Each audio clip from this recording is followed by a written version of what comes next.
Halo is easily my favorite franchise of all time, and that includes over every other type of media, over Godzilla, Star Wars, Pokemon, Halloween, and even Pikmin. Yes! What drew me into this series growing up wasn't anything crazy by any means. Simply, it was fun. Halo was an experience. This wasn't just the shooter for Xbox. This was the game to represent an entire brand. The way Mario is to Nintendo, Master Chief is to Microsoft.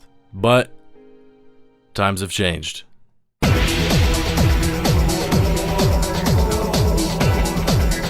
I know hate's a strong word, so I'm gonna use it. Hoorah! I hate Halo Infinite. Just for the mere fact that it single-handedly assassinated any chance for a new generation to fall in love with Halo the same way I did all those years ago with 3 and Reach. This game is a perfect example to show anyone how to alienate your fans, not listen to feedback, and follow a little thing we like to call modern gaming. Starting off with cutting already established content and features, split screen, firefight, co-op campaign, playable elites, delayed forge, basic customization. Yeah, fuck that shit! Plethora of weapons, Spartan abilities, armor abilities, etc.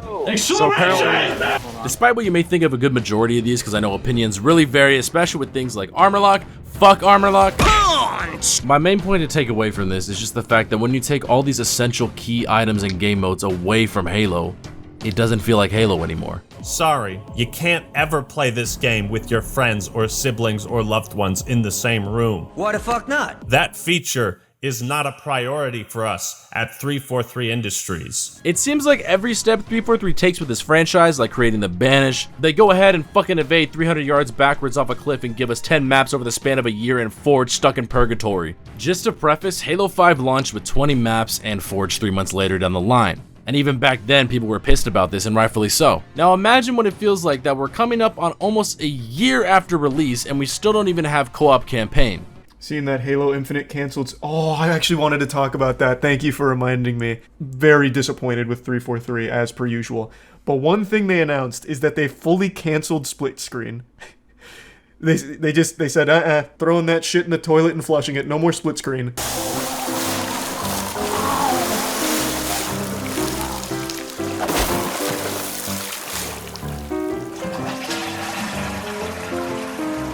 I still don't understand why these companies keep pushing out unfinished games. What the fuck were they thinking? And one of the most frustrating parts of Infinite's release were people defending the lack of content and awful customization. I'm gonna go ahead and read a couple of these comments right here. It ain't like Microsoft is holding you at gunpoint in order to make you buy that shit. Are you dumb?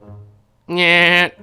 There will be plenty of free items during the game's lifespan. You don't have to drop a single penny to the devs. The game is free, bro. What you bugging about? Another guy arguing. The game is free. Just rely on the battle passes if you want value for cosmetics. It should not require me paying $10 like a month or however the battle pass is. I know it doesn't expire. That's a cool thing. Battle passes should just be extra content for people that want to pay more. You know what I'm saying? It's just really fucking infuriating that people just think, oh, just because the game is free, they have the right to charge all this. And you know, technically they do, legally they do. It's their game, they can do whatever the fuck they want with it. There's nothing that can stop us, you know? But when it's a franchise like Halo, like I said, with it being 15 plus years of it just having amazing customization with how Reach worked, even like I said with Halo 5, Halo 5's like customization, you could still unlock everything in that game. It was just RNG and it was fucking stupid and they shouldn't have done it.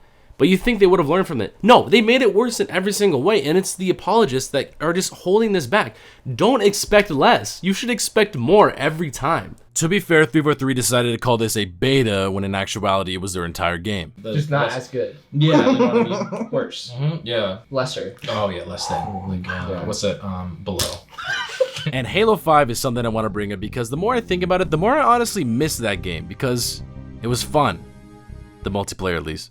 Look at this graph comparing the post-launch support of Guardians to Infinite, and it's just like no contest. And here's the thing, even though I talked all this shit on Guardians in the past, I still played it a whole lot. You know why? Because the updates were substantial.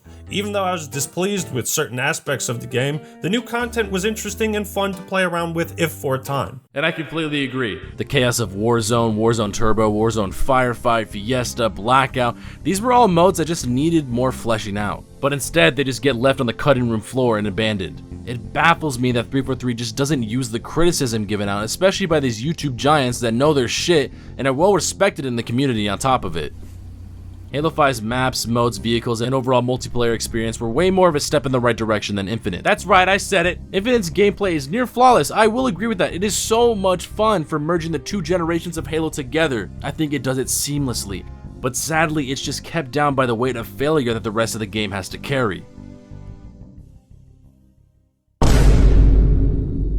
The body of customization content that we have on day one ensures that there will be millions of customization combinations for Spartans on the battlefield. Coatings offer us a unique opportunity to craft some hyper-polished looks and let you express yourselves in ways you've never been able to before.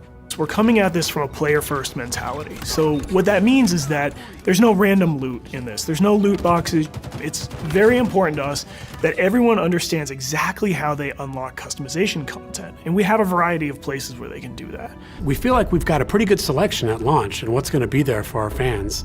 And this isn't going to be something that is just a static set of items. Bunch of bullshit. It just seems like with each installment in the franchise, we just go backwards with freedom and expression of players.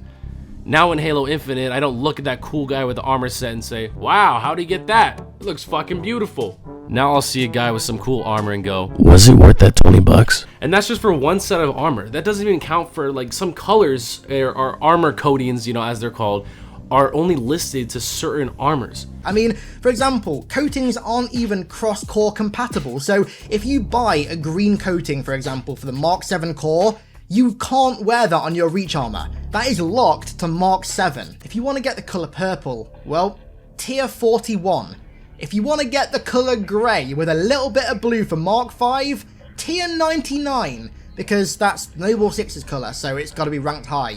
This is Reddit post that Brendan sent me, at least it's not Twitter, that found out how much money it'll cost to unlock everything in Halo Infinite. Here we go. It will cost $1,035 to unlock everything in Halo Infinite, and none of which is obtainable without a battle pass or further microtransactions. The greedy rats at the top feeding off of devs and gamers just trying to indulge in their passion is honestly so sickening. It's different when one of your lifetime favorite franchises gets gutted for profit. Never in my life would I have thought Halo would need me to fork over my favorite Clash Royale card to pick the color teal with slightly more silver. Are you out of your mind? Over 10 years and Reach still has the best customization out of the whole lot. Progression definitely needed some work and tweaking, but the blueprints were there. Better trash those.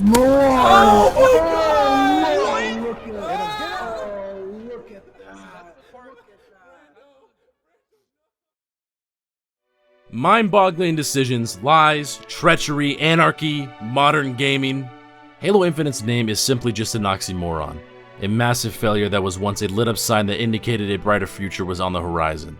Halo has lost so much more than players over the years. It's lost itself. While I don't agree with #Fire343, changes definitely need to be made. I'm not happy over someone losing their job, but it's clear that new leadership is in order, and not just at 343. The sheer disappointing stain left on this franchise is obvious. Halo Infinite won't give us another campaign like Halo 2's, a satisfying conclusion like Halo 3's, or a phenomenal customization system like Reach's. But maybe what the game can give us is hindsight. Those experiences were made at certain points in our lives, and obviously times have changed. I'm a completely different person than I was 10 years ago playing Halo Reach on my colossal Titan-sized box TV. The only thing I can say has stayed with me is hope. While I may be done with Infinite, I will never give up on this franchise. Doesn't mean I'm gonna shill out to every fucking product they release. Hell, I had never even bought the Battle Pass. What I mean by that is I know Halo will get back on its feet. It just needs some change. We need 343 to change its leadership or just step down the franchise altogether. Microsoft needs to focus on what put them on the gaming map in the first place. And finally, some hope.